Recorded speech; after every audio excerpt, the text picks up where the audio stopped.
আজ আনুষ্ঠানিকভাবে শয়তান তার সকল শয়তানি কর্মকাণ্ড বাংলাদেশের ব্যবসায়ীদের হাতে তুলে দিয়ে দীর্ঘ 1 মাসের জন্য বিশ্রামে যাবেন। আগামী এই 1 মাস শয়তানের সকল শয়তানি কর্মকাণ্ডগুলো অব্যাহত থাকবে বাংলাদেশী সকল ব্যবসায়ী এবং আড়তদারদের মাধ্যমে। উক্ত শয়তানের বিদায়ী অনুষ্ঠানে শয়তান তার ভক্তবৃন্দদের আফসোস করতে নিষেধ করেন। শয়তান বলেন, তোরা আমার জন্য আফসোস করবি না, বাংলাদেশের আড়তদার এবং ব্যবসায়ীরা আমার থেকেও বড় শয়তান। এছাড়াও এই অনুষ্ঠানে শয়তান আরো বলেন, শয়তান নাকি মাঝে মাঝে বাংলাদেশি ব্যবসায়ী এবং আড়তদারদেরকে দেখে দেখে শয়তান নাকি শয়তানি শিখে। এছাড়াও এই অনুষ্ঠানে শয়তান আরো বলেন, শয়তান নাকি বাংলাদেশি আড়তদার এবং ব্যবসায়ীদের দেখে ডিপ্রেশনে চলে যায়, কারণ মাঝে মাঝে শয়তানের চেয়েও বেশি শয়তানি করে বেড়ায় ব্যবসায়ী এবং আড়তদাররা। উক্ত শয়তানের বিদায়ী অনুষ্ঠানে ব্যবসায়ীরা শয়তানকে আশ্বস্ত করে বলে, আপনি যাওয়ার পরে অবশ্যই আপনার জায়গাটা আমরা সফলভাবেই পূরণ করব।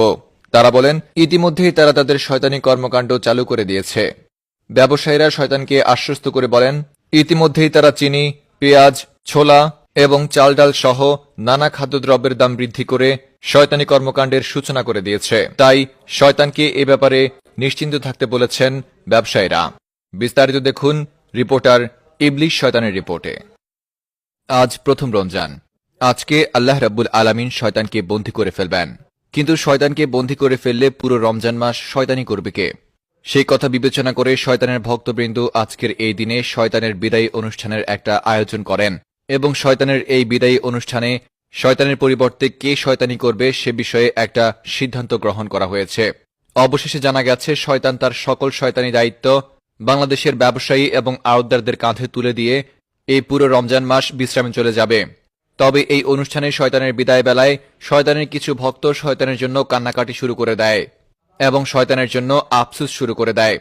সে সময় শয়তান তাদেরকে আফসোস করতে মানা করে এবং তাদেরকে বলে, তোমরা আফসোস করো না, আমার পরিবর্তে যাকে স্থলাভিষিক্ত শয়তান নিযুক্ত করা হয়েছে সে আমার থেকেও বড় শয়তান। সেই অনুষ্ঠানে শয়তান এটাও বলেছে যে শয়তান নাকি বাংলাদেশের ব্যবসায়ীদের কাছ থেকে অনেক সময় শয়তানি শিখে।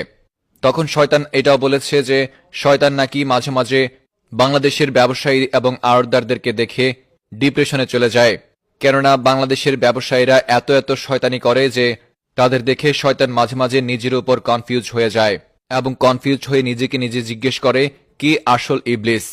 এদিকে শয়তানের বিদায়ী অনুষ্ঠানে শয়তানকে আশ্বস্ত করে ব্যবসায়ীরা বলে, শয়তান আপনি মন খারাপ করবেন না, আপনার স্থলাভিষিক্ত আমরা যার হাতে এই শয়তানি দায়িত্ব তুলে দিয়েছি তারা সঠিকভাবে আপনার দায়িত্ব পালন করবে।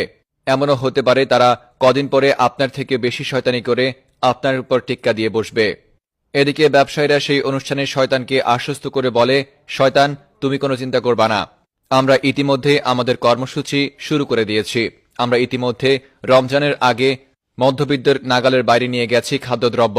ইতিমধ্যে আমরা চাল ডাল পেঁয়াজ এবং ভেষণ সহ চিনি এবং আরও যত খাদ্যদ্রব্য আছে সবকিছুর দাম দ্বিগুণ করে ফেলেছি।